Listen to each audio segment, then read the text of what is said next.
un po' l'avvocato del diavolo in questo senso. Il gioco dell'Udinese è comunque dispendioso perché non avendo un tridente come ai tempi di Zaccheroni con Bierhoff davanti che fa da torre, deve manovrare la squadra in maniera differente, per cui partendo in velocità. E questo per gli attaccanti, specialmente i laterali, abbiamo visto anche ieri Pepe e Di Natale partire tanto da arretrati, per cui arrivano sotto porta poco lucidi. Questa può essere una chiave di veduta secondo voi, Andrea Carnevale? Beh, questa è una strategia del modulo ovviamente di Marino. Lui preferisce più questi attaccanti di movimento, non dare il punto di riferimento. È chiaro che poi le difficoltà ci sono perché poi le punte rientrano sempre a centrocampo per poi ovviamente ripartire. Forse lì manca un po' di lucidità, come dice il mister, in effetti magari sotto porta l'Udinese in questo periodo qua. Effettivamente è una squadra che macina, crea tantissimo, ma poi ovviamente negli ultimi 10 metri manca insomma, lo stoccatore. E questo sicuramente sì, non è giusto, ecco, forse mi auguro nella seconda parte magari ci sia un allenamento specifico in più magari per gli attaccanti. Ecco, mister, i calci piazzati sono un attimino quelli presi più di mira nelle critiche, nelle carenze piccole, diciamo, di questa squadra.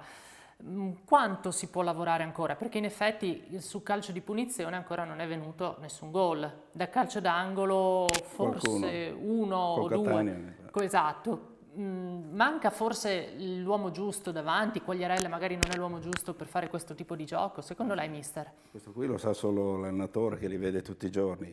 È chiaro che te puoi provare, riprovare, fare le cose semplici, no? Gli schemi più complicati, però se non c'è gente che adatta questo sui movimenti, sui tempi soprattutto di inserimento, sui movimenti, diventa molto difficile. Può darsi che nonostante ci sia uno del piede d'oro come Di Natale, no? Che ti può mettere la palla dove vuole col contagiri, però ti puoi allenare, puoi raccogliere qualcosa, ma se non c'è una predisposizione secondo me diventa molto difficile. Ecco. Quindi può essere una lacuna anche della squadra, in generale degli uomini. Ecco, Andrea Ioime, adesso cambiamo un attimino argomento, tornando però sempre a parlare della partita di ieri. Nel post partita soprattutto c'è stata grande enfasi, specialmente a livello nazionale, per i presunti torti che l'Inter ha subito, il gol annullato ad Ibrahimovic, che poi obiettivamente il fischio non era un gol annullato perché veniva l'arbitro fischiato prima. Certo. Però a livello nazionale si sottolinea il gol annullato, ad esempio oggi sulle prime pagine dei quotidiani appariva questo. La domenica scorsa invece nessuno ha dato enfasi o spazio comunque agli errori fatti in favore del Milan. Un commento tuo su questa situazione che si viene a creare, Andrea? Ma io credo che non dovremmo cascare in questo giochetto perché penso sia ormai abbastanza palese che alla fine quando vengono portate avanti a livello nazionale queste campagne contro gli arbitri, pro gli arbitri, non lo sono mai per difendere veramente chi va difeso, ovvero sia le squadre di provincia che alla fine sono quelle che ci rimettono, non solamente l'Udinese, ci sono delle squadre che sono andate anche in Serie B per errori arbitrali. Bologna, tanto per citare insomma, gli ultimi casi. Per cui alla fine sì, sembra che sia una lotta in realtà tra chi fa più sgarri, tra le solite 3-4, insomma, perché alla fine la cosa che dà molto fastidio è che si vuole far passare il campionato come un affare comunque concluso fra le solite squadre. Gli altri sono così, degli incomodi, ecco, degli ospiti, quindi comprimari. Ecco. Per cui se la scorsa settimana bisognava caricare un attimino questi errori arbitrali anche per sperare che l'Inter venisse sfavorita, perché ammettiamolo, insomma, quello che è stato fatto per una settimana era fatto proprio per quello. Adesso ovviamente ci si è tirati indietro dicendo no, ma non si può permettere questi errori. Ecco, alla fine io direi che comunque nel computo totale, quello che diceva prima anche il mister, cioè l'Udinese alla fine non ci ha né perso né guadagnato, perché se la settimana prima veniva dato il rigore su Quagliarella, che mi sembrava abbastanza evidente, se venivano interpretate alcune azioni in maniera conforme al regolamento, come lo è stato l'assegnazione del gol, che sul momento sembrava neppure quello valido, ma il regolamento alla mano lo era, ecco, se fosse stato visto il regolamento per tutti i 93 minuti, forse il risultato poteva essere diverso.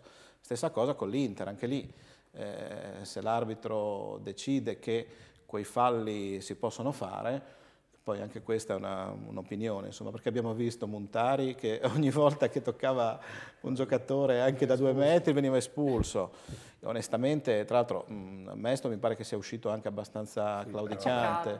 Però quell'espulsione sul secondo, l'ammonizione, l'arbitro lì da frustare, perché non ci ha capito niente. Ma se uno dopo 50 secondi fa l'errore ma no, ma non di può, stupidità. ma come si fa? Questo entra nettamente sul pallone, una volta, questi due, qui nemmeno, ma no, ha cacciato la palla. Ma non può essere Quanti ne ha analogo presi, a quello che ha Andrea, fatto. Io sono d'accordo con Andrea. Guarda, mi spiace perché sì, sono d'accordo, le entrate ci sono sempre state. No, ma questo ha preso la palla netta. Sì, però Materazzi ne ha fatto un altro uguale. Se ci fa caso però si butta con tutti e 2 i piedi. Secondo me quello è un fallo giusto di ammonizione. Il problema sì. è che Citiamo anche quello che è successo a Felipe a Cagliari 2 settimane fa, che è stato espulso in tempi brevi, però per un fallo molto meno evidente di quello anche che... la munizione a Inler, che era una munizione sinceramente che ti danno una volta ogni 6 mesi.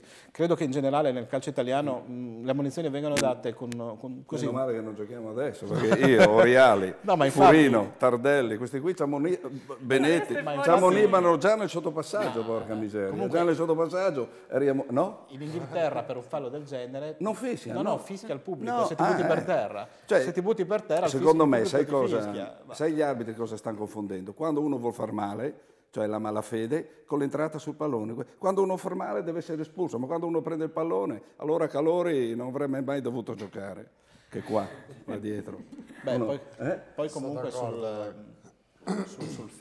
sul fallo di Ibrahimovic, beh, insomma, io non posso giudicare, ma il guardaline era a 3 metri, quindi... Questo sono un po' a favore del mister, perché effettivamente una volta si menava tantissimo, forse si era molto più corretti rispetto magari a oggi, però oggi effettivamente la classe arbitrale secondo me ha questo cartellino un po' facile. No? È diventato un po' la prima, insomma, la mano, il falletto. È anche vero che il calcio è molto più veloce, però, per cui è più difficile molto più veloce, da gestire. sì, però in Inghilterra si fischia molto di meno, si ammonisce molto di meno. Però si espelle molto di più e si quando sei in malafede, quando vedono che vuoi far male.